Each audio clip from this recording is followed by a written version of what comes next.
Hello guys, welcome to back my channel the free business school. तो आज हम बात करेंगे इट्सी की। जितने भी सबसे पहली बात तो ये है कि जैसे कि मैंने बताया था, इट्सी पे मेरा जो है सेल नहीं आ रही है।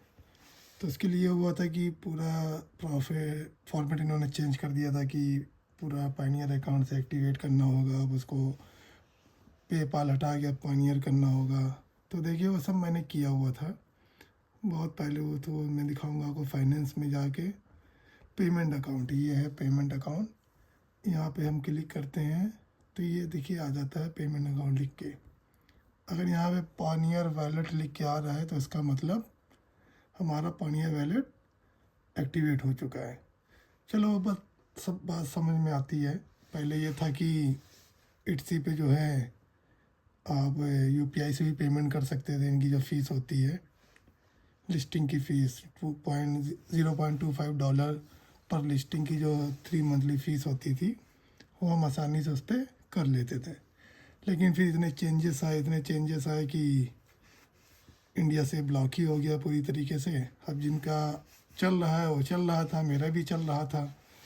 तो ये हुआ कि पानियर वॉलेट एक्टिवेट करना बहुत ज़रूरी है, तो वो मैंने कर लिया है। कितने लोगों का तो बेचारों को यहीं पे रुक गया मामला, क्योंकि इनका जो जीएसटी डिटेल था, जीएसटी का जो एड्रेस था, प्लस उनका जो आधार कार्ड या डॉक्यूमेंट का एड्रेस था, वो थोड़ा अलग अलग था। तो उसकी वजह से इन्होंने लाखों अकाउंट ब्लॉक कर दिए हैं। अब वो एक्टिवेट भी नहीं हो रहे, ना ही उनकी कोई सुनवाई हो रही है। मेरे एक मित्र हैं, उनका साथ भी यही हुआ था। उनका जीएसटी का एड्रेस और उनका आधार कार्ड का एड्रेस थोड़ा थोड़ा अलग था। मतलब घर का डिस्टेंस तो बगल ही में था, लेकिन हाउस नंबर अलग अलग था। अक्सर होता है कि लोग जीएसटी नंबर जो है किसी भी एड्रेस पे ले लेते हैं, और बैंक वाले भी इतना नहीं चेक करते हैं। उनको तो जीएसटी देना है तो दे देते हैं। वो घर लोकेशन को वेरीफाई करते हैं, मतलब जो बिजनेस एड्रेस होता है। लेकिन इट्सी पे थोड़ा अलग सिस्टम है। इनको चाहिए कि जो आपने जीएसटी डिटेल जिस एड्रेस से लिया है, उसी एड्रेस पे आपका आधार कार्ड या आपका कोई डॉक्यूमेंट होना चाहिए।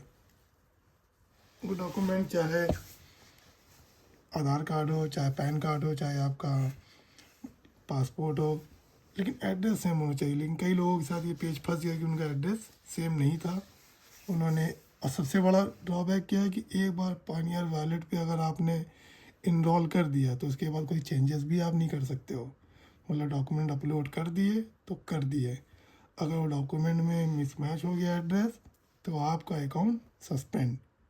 यार, ये तो मतलब वही बात हो गई कि ज़बरदस्ती बंद करो दुकान ही अपनी, बंद करो, कुछ भी नहीं हो सकता है। खैर, हमारा स्टेप थोड़ा एक आगे बढ़ गया था। हमारा पानियर वॉलेट तो एक्टिवेट हो गया था। लेकिन फिर ये हुआ कि एक नई गाइडलाइन आई। पहले जो हमने बताया था कि इट्सी का जो फीस होता था वो हम डेबिट कार्ड से या अपने एटीएम कार्ड से या यूपीआई से कर सकते थे। फिर एक नया लोचा आया इसमें कि नहीं, आपको जो है क्रेडिट कार्ड से ही पेमेंट करना होगा। तो यहाँ हमारे साथ गेम हो गया। हमने जो है क्रेडिट कार्ड स्पेशली इसी के लिए ही इशू कराया था। ये देखिए क्रेडिट कार्ड हमारा इस पर हमने इनरोल किया। यहाँ से दिखाते हैं आपको हम। तो ये था पेमेंट सेटिंग में जाना था, पेमेंट सेटिंग। ये देखिए बिलिंग, ये जो बिलिंग वाला ऑप्शन था, यहाँ हमें क्रेडिट कार्ड मेंशन करना था अपना। तो ये हमने अपना क्रेडिट कार्ड यहाँ पे एक्टिवेट कर दिया, जो कि मेरे नाम से था। और यहाँ लोचा क्या हुआ है वो भी मैं बताता हूँ आपको। अभी तक तो ये था कि कोई भी क्रेडिट कार्ड से आप इसका पेमेंट कर सकते हो। तो यार, मुझे तो पेमेंट देना है, आपसे लेना तो है नहीं, तो इतने ज़्यादा रूल रेगुलेशन क्यों ही बना रहे हो। तो मैंने अपना क्रेडिट कार्ड, जो कि 2030 में एक्सपायर होगा, पूरा एड्रेस इसी एड्रेस पे हमारा क्रेडिट कार्ड भी था, इसको हमने सेव किया था। Credit card has been successfully updated, सब कुछ लिख के आ रहा है यहाँ पे। अब लेकिन फिर हुआ क्या कि इन्होंने मेरा अकाउंट सस्पेंड कर दिया। ये देखिए रेड कलर से, your account has been suspended, learn more here. अब जब यहाँ पे हम जाते हैं तो इनका कहने का मतलब है कि आपकी जो एटसी की फ़ीस है वो बकाया है, जिसकी वजह से आपका अकाउंट सस्पेंड हो गया है। हमने चलो भाई, फिर इन्होंने कहा था पे योर बैलेंस, अपना पेमेंट क्लियर करिए ताकि आपका अकाउंट फिर से एक्टिवेट हो।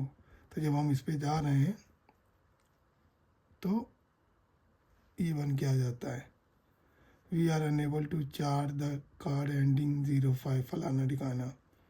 फिर कहते हैं अपडेट अपना बिलिंग कार्ड अपडेट करिए, फिर से हम अपडेट करते हैं और ये एडिट पे जाके इसको सेव करते हैं और ये अपडेट हो जाता है। देखिए मतलब एक खेल हो रहा है, अपडेट हो गया। अब हम फिर से जाते हैं पेमेंट मेथड पे। जब यहाँ से पेमेंट करने की बारी आती है बिलिंग की, तो ये कार्ड हमने एक्टिवेट कर रखा है। चलो फिर से हम पेमेंट करने की कोशिश करते हैं। आप ही के सामने देखिए क्या मतलब एक मजाक हो रहा है इसमें। और जब हम इस पर पेमेंट करते हैं तो फिर से मेरे पेमेंट पे आते ही फिर से बोलने लगते हैं अपडेट करिए, लेकिन फिर भी हम कोशिश करते हैं।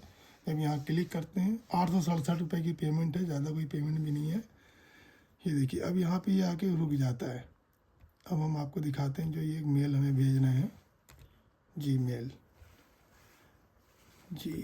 सब दिखाते हैं आपको। अभी हम क्या है मतलब मुझे तो समझ में नहीं आ रहा है यार कि क्या ही ये चाहते हैं। सीधे सीधे बोल दो कि भाई हम इंडियंस को मौका नहीं देना चाह रहे हैं, ख़त्म करो आप।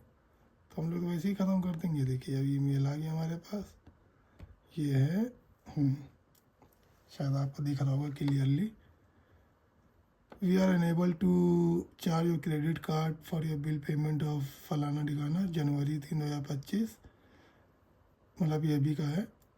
To bring back into good standing you will need to make payment of your full outstanding balance, you can do so here। जब यहाँ जाते हैं तो फिर से वही सिस्टम खुल जाता है, फिर से हम करते हैं, फिर से ये फेल हो जाता है। तो हमने इसके लिए क्या था, एक टिकट रेस। देखिए फिर से वही आ जाएगा, फिर से एक मेल आ जाएगा कि हम पेमेंट आपका चार्ज नहीं कर पा रहे हैं और हम आपका अकाउंट सस्पेंड कर रहे हैं। तो सस्पेंड तो तुमने कर ही दिया है, खैर कोई दिक्कत नहीं हमें उसमें। तो उसके बाद जो है ये देखिए ये हैंग हो गया। यहाँ पे आगे कुछ होता नहीं। जब इसको हम रिफ़्रेश करते हैं तो फिर से ये दिखाता है कि we are unable to charge. अब मसला क्या है कि जब हमने टिकट रेज किया तो एक नई चीज़ सामने आई। पहले तो ये था कि भाई आप किसी भी क्रेडिट कार्ड से आप पेमेंट कर सकते हो, ठीक है। अब यहाँ पे दिक्कत कहाँ आई मैं आपको बता दूँ कि जो हमारा जीएसटी डिटेल था वो हमारी माता जी के नाम पे, क्योंकि घर हमारी माता जी के नाम था, तो हमने उन्हीं के नाम पे एक जीएसटी अकाउंट बनवाया था अपना। पानियर जो वॉलेट है वो भी मेरी माता जी के नाम से था। लेकिन गलती हमने यहाँ ये कर दी कि क्रेडिट कार्ड मैंने अपने नाम से बना लिया। देखिए एड्रेस मेरा भी सेम है, माता जी का भी सेम है। क्रेडिट कार्ड पे पानियर वॉलेट पे भी एड्रेस सेम है, और जो हमारा ये अकाउंट है इट्सी का उस पर भी सेम एड्रेस है। लेकिन पेमेंट ये फिर भी नहीं ले रहा। अब इन्होंने कहा कि पेमेंट तभी होगा जब आपका क्रेडिट कार्ड उसी नाम से इशू होगा जिस नाम से आपका जीएसटी हो। तो यार तुम्हें पैसा लेने से मतलब है यार, इतने रूल रेगुलेशन क्यों बना रहे हो? बताइए, मैंने अभी ये क्रेडिट कार्ड इशू कराया था, अब मैं इसको ब्लॉक कराऊंगा, फिर से माता जी के नाम से एक नया क्रेडिट कार्ड इशू करूंगा, फिर से इसको पेमेंट करूंगा, और ये भी उम्मीद नहीं कि कब तक चलेगा इट्सी इंडिया में। मतलब हमारा तो अकाउंट अभी चल रहा है, पेमेंट करना है फिर से एक्टिवेट हो जाएगा। हाँ कमाया मैंने बहुत है इस पर, लेकिन इतनी सरदर्दी भी नहीं लेनी चाहिए। तो दोस्तों फ़िलहाल अभी वीडियो को एंड करते हैं, और जब नया क्रेडिट कार्ड बन के आ जाएगा तो इसका आगे का स्टेप हम बताएंगे। फिर आपको अपना स्टेट्स भी दिखाएंगे कि क्या हमने कमाया था पिछले 5-6 महीनों में, और कितना मार्जिन था। मार्जिन खैर बहुत था, नो डाउट बहुत हमने पैसा कमाया, लेकिन अब कुछ ज़्यादा ही प्रॉब्लम क्रिएट कर रहे हैं। तो खैर टेंशन नहीं है, क्योंकि हमारे पास अभी दूसरे ऑप्शंस हैं। हमने मीशो पे भी अपना बिजनेस करते हैं। ये देखिए हमारे 2 दिन की सेल 3286 रुपये है, तो अल्हम्दुलिल्लाह मीशो भी बहुत अच्छा चल रहा है। अमेज़ॉन पे भी देखिए आज का 1503 रुपये आ चुका है हमारे अकाउंट में। तो अमेज़ॉन मीशो हमारा साथ दे रहा है, प्लस हमारा ऑफलाइन बिजनेस है ही, तो हमें कोई इतना बड़ा दिक्कत नहीं है। तो दोस्तों हम वीडियो को यहीं एंड करते हैं, और अगर आपको भी हमारी तरह इट्सी को इग्नोर करके मीशो पे अमेज़ॉन पे अपना बिज़नेस कंटिन्यू करना है तो हमारे चैनल को लाइक करिए, सब्सक्राइब करिए। हम आपको फुल डिटेल में बताएंगे कैसे क्या करना है। क्योंकि इट्सी को आप भूल जाओ आप, क्योंकि इन्होंने इतना परेशान किया हुआ है कि आप काम कम करोगे, सर दर्द ज़्यादा लोगे। उससे बेहतर है कि आप मीशो और अमेज़ोन या फ्लिपकार्ट जैसे पोर्टल पे आ जाओ। ठीक है, इसमें इनकम कम है लेकिन रेगुलर इनकम है, सरदर्दी कम है, रेगुलर इनकम है। और बहुत से लोग ये भी कहेंगे मीशो पे रिटर्न बहुत आता है, ये वो। उन सब का तोड़ मैं बताऊंगा कि कैसे वो सब रिटर्न हम मिनिमाइज़ कर सकते हैं। फ़िलहाल हमारी तो प्रॉफिट में चल रही है दुकान। अगर आपको भी प्रॉफिट में चलानी है दुकान तो जल्दी जल्दी लाइक करिए, सब्सक्राइब करिए और कमेंट में ज़रूर पूछिएगा अगर कोई आपको क्वेश्चन हो मन में। तो तब तक के लिए दोस्तों, जय हिंद।